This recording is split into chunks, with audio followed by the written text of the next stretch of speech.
Hi guys, welcome back to the Real Talk with Rhi podcast. I'm your host, Rhi. How on earth are we? I am cold. It is June. Yes, I'm wearing a polo neck.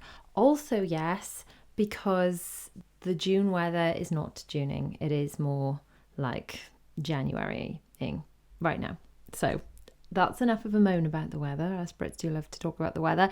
We're going to move on to what we're talking about in today's podcast episode, which is life lessons that your children, specifically if you've got children on the spectrum. So I have children with autism.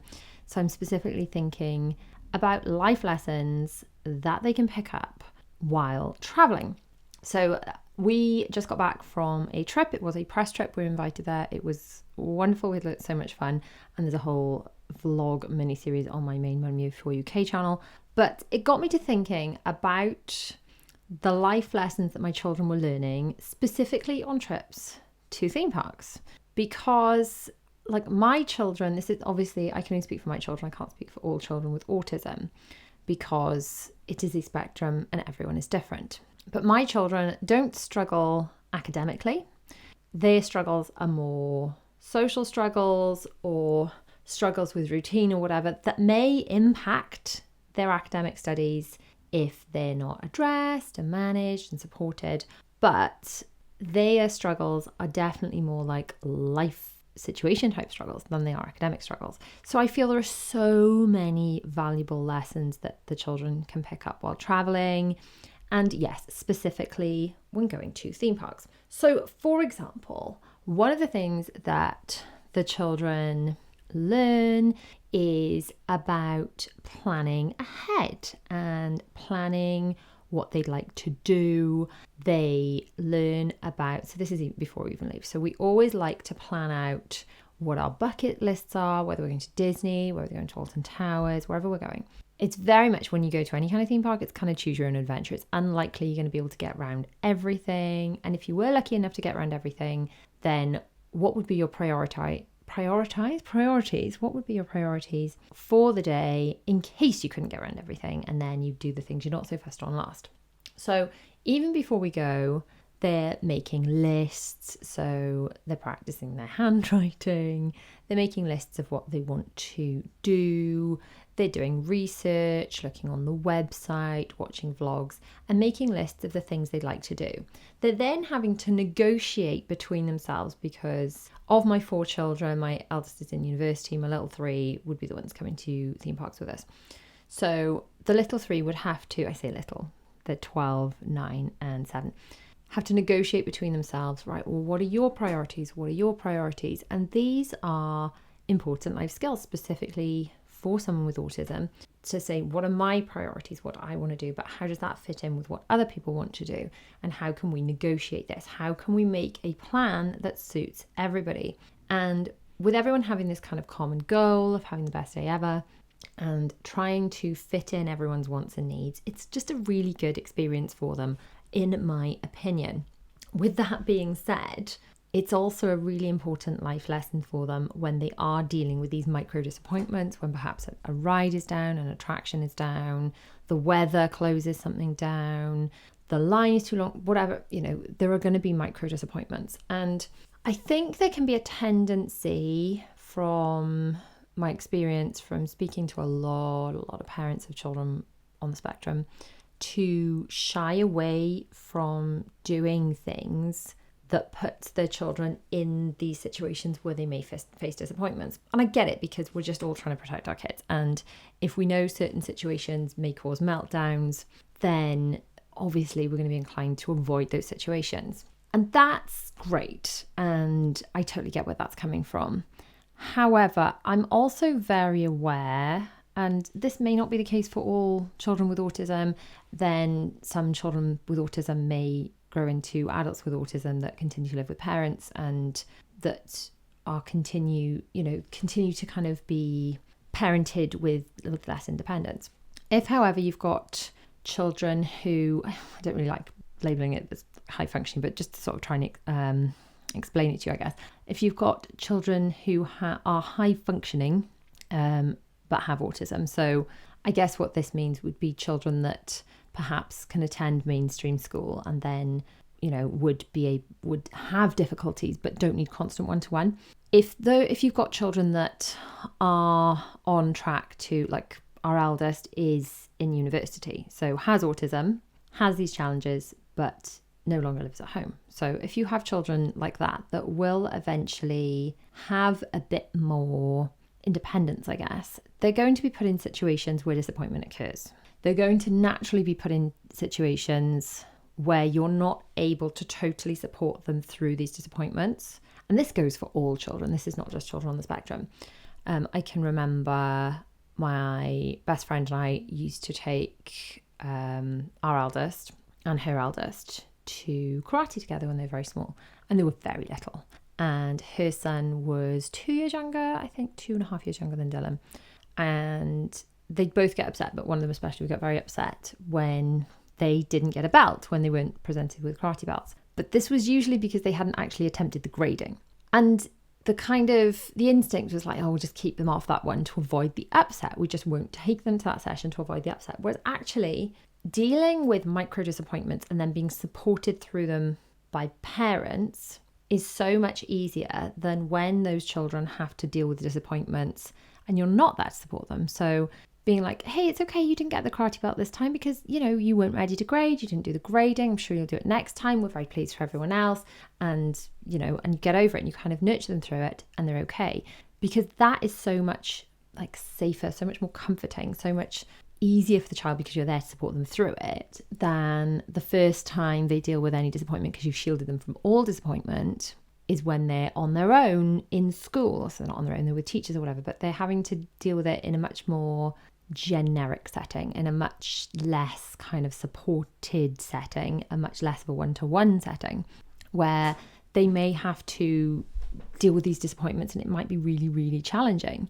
So if you take the theme park for an example, I think a lot of families with children on the spectrum would avoid theme parks. And I'm not saying there aren't extra things that you need to do before attending theme parks. There are absolutely things that you can do and you should do to minimize any upset. I'm not suggesting that you're just chucking your kids in the deep end with all the upset for life lessons' sake, because that's not what I'm suggesting at all. But whilst doing everything you can to minimize upset and distress, managing micro disappointments and then getting over it and having a nice story arc where things are okay and you get to do something else fun instead teaches children this resilience that even as adults we can sometimes struggle with. So just to give you some kind of context, I have a business coach. I'm in a group business coaching program because all this, my podcast, my YouTube channels and everything are my full-time job.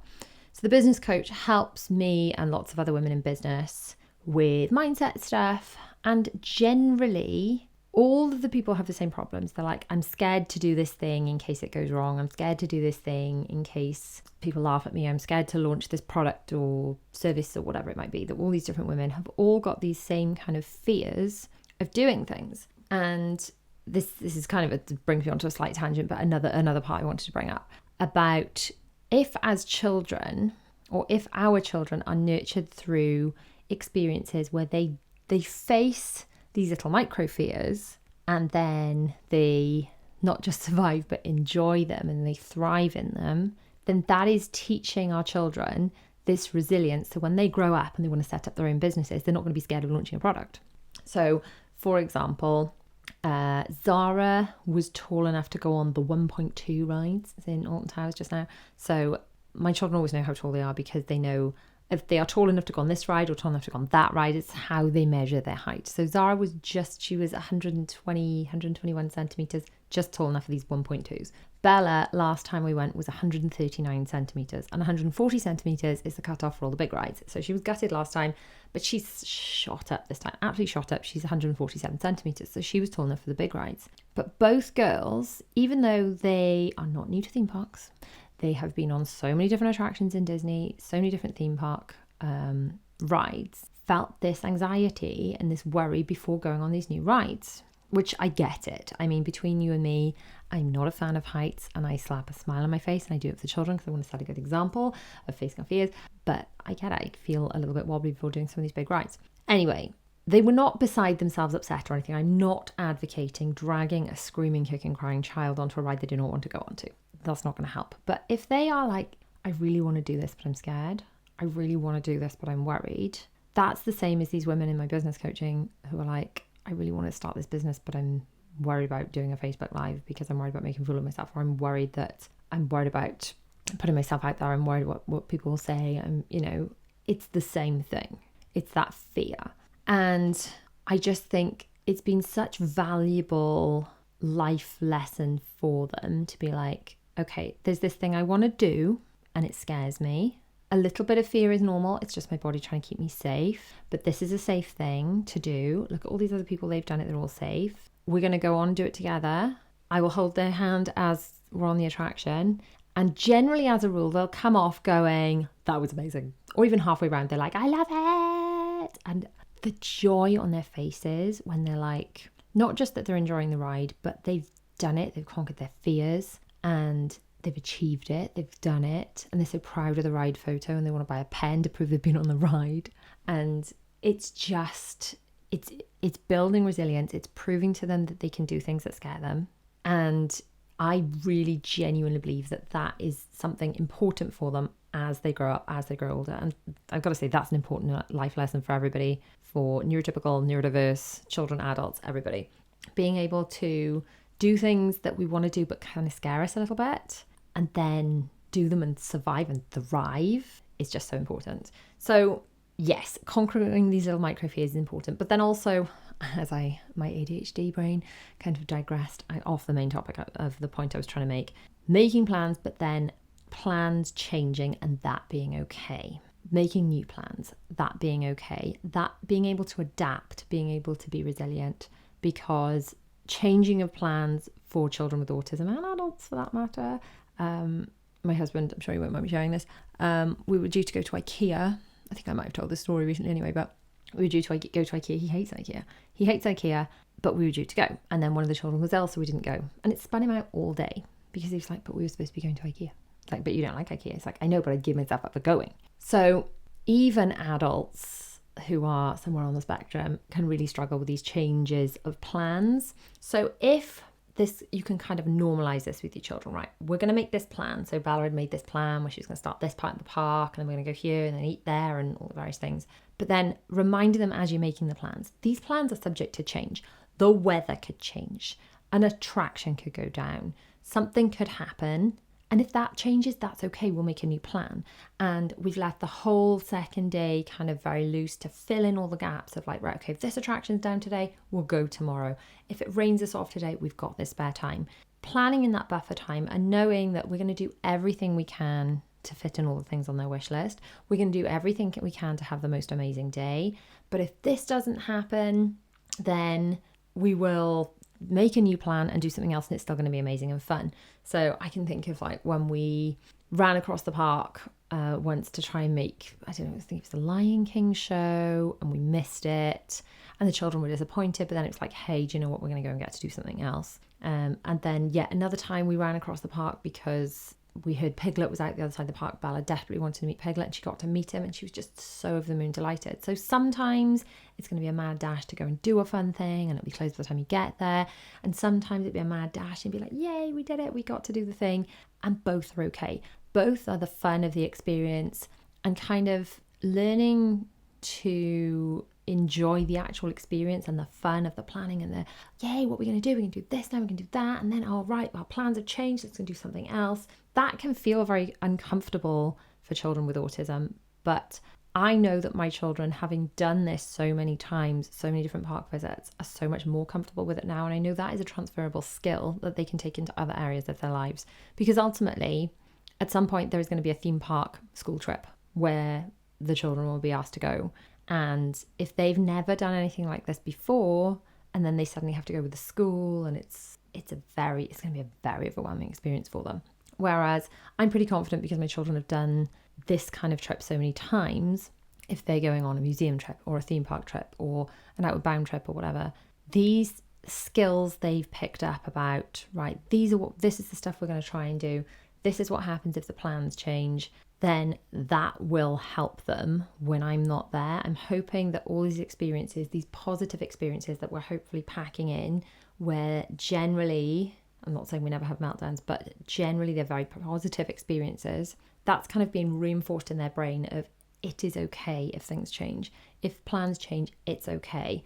I don't need to worry. It's okay. We can make new, better plans. So I personally think that's very, very valuable for my children specifically. There is an element of waiting that has to be done. Now, obviously, when you've got children with autism, then waiting in lines for the very extensive times in theme parks is not going to be a feasible thing, which is why we use things like let me get this straight with all the names now, the Priority Access Pass in Disneyland Paris. There is a video on my Mummy of Four Does Disney channel explaining all about that. The DAS or DAS in Walt Disney World, that system has recently changed. So there is an in-depth video explaining the system as it was, plus we did a live explaining the slight changes to it, and I will be doing an updated version on that. We used the Ride Access Pass in Alton Towers when we just went. Tell a lie, we used the Ride Access Pass last year. This time it was a very last minute press trip. They gave us fast track passes because the Ride Access Pass you need to book along with your booking, and they didn't have any available slots left. But that's what we normally would use. And normally this massively reduces the wait time. However, there is still going to be some waiting for some things, which is going to be a little bit of a challenge for children with autism. But because they're a much smaller queue, they're more like manageable waits and challenges. So yes, there are going to be small waits, but then achieving them and being rewarded with this amazing ride at the end is kind of reinforcing that some things it's okay to wait for, which I feel can be quite beneficial. There is going to be an element of navigating crowds, which again can make some children with autism very, very uncomfortable. But then if you've got children in mainstream school, chances are they're going to be put in crowded situations in school, on trips, whatever it might be.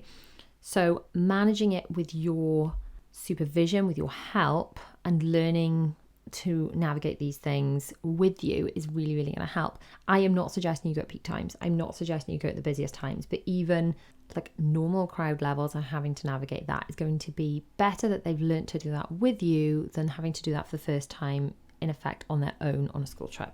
Okay, so dealing with the disappointment, we've covered that. Staying away from home, just generally staying away from home is an experience in itself, and it can be challenging to take children with autism away from home because they're away from their routine, but it's a learning experience for both the children and the parents. So every time we have stayed away, I've learned something new, I've tweaked my packing, I've updated the way we do things to make the children more comfortable next time we go.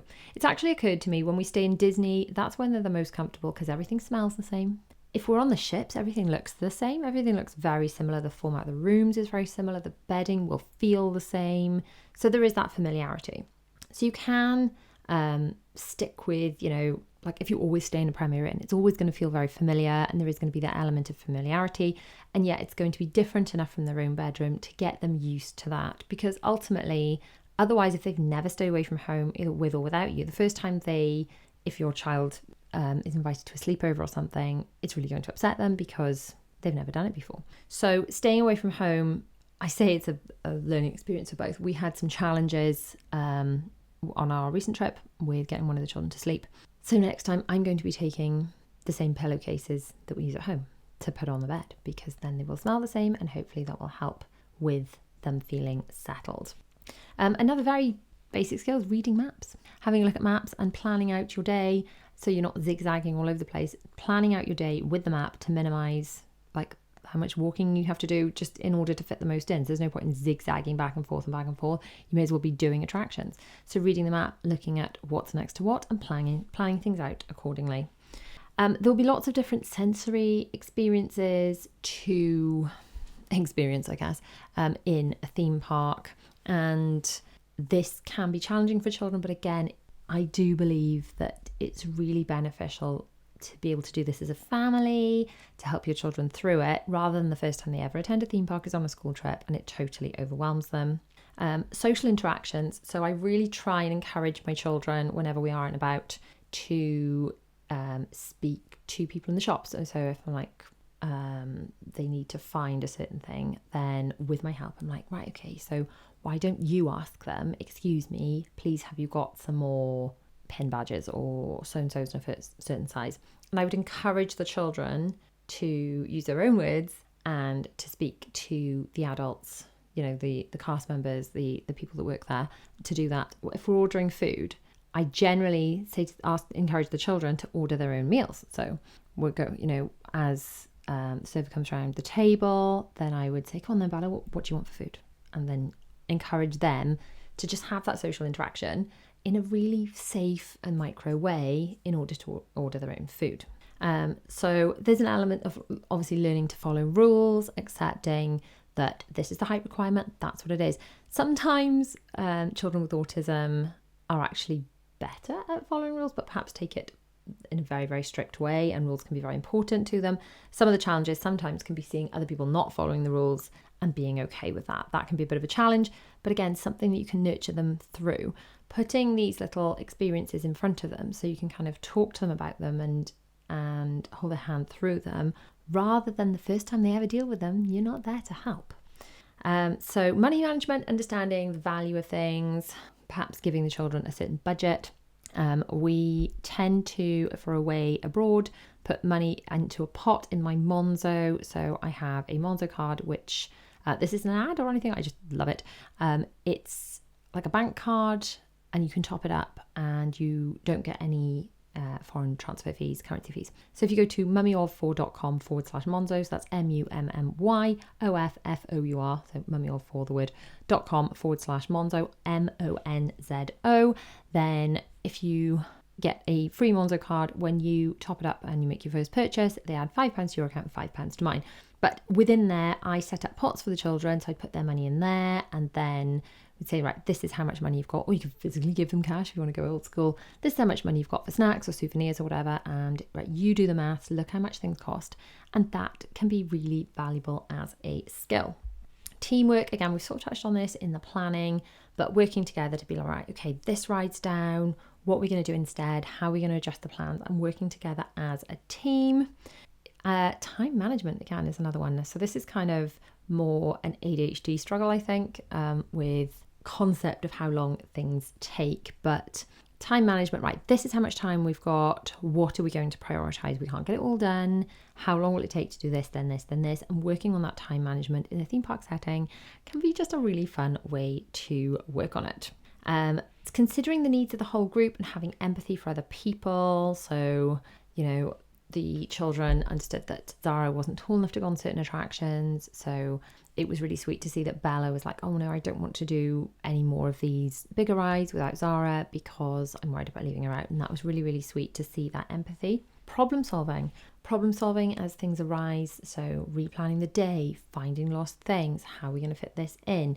Whatever comes up in the day, involve your children in the problem solving, get them talking about it, because it's all valuable life lessons.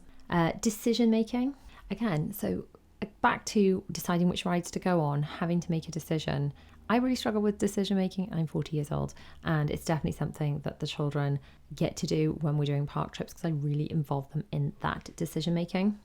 And self-regulation, there's probably going to be times they're going to be overstimulated.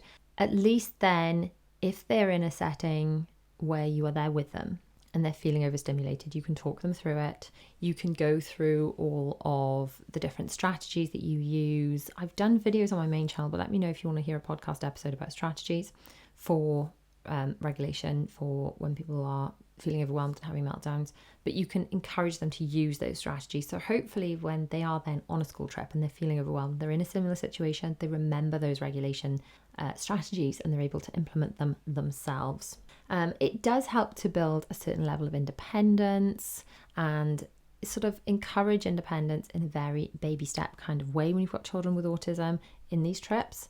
And it really encourages flexibility, because I know children with autism, my children with autism anyway, can be quite rigid with their expectations, with what they're going to eat, with what they want, and learning to be adaptable when they're expecting a certain food and they're out of it and we've got to go somewhere else, or they're expecting a certain ride and the attraction's closed. That flexibility is just a really valuable learning experience. And then dealing with new experiences generally. So dealing with new things, realizing it's okay. Dealing with new things, realizing it can actually be fun, that new things can be positive, that deviation from routine, yes, we normally eat at this time, go to bed at this time, but we're away, and let's try and work on that flexibility and the dealing with the new experiences. And I've got to say, the more that we've done these theme park trips, the better my children are getting. I really feel that doing these trips adds so much value to what they're learning from a life skill perspective.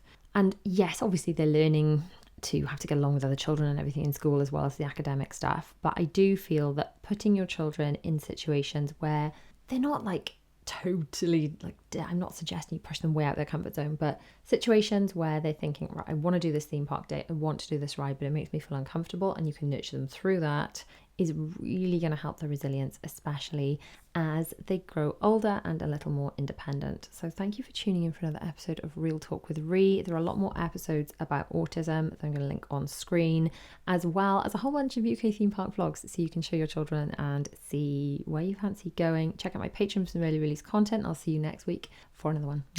Bye.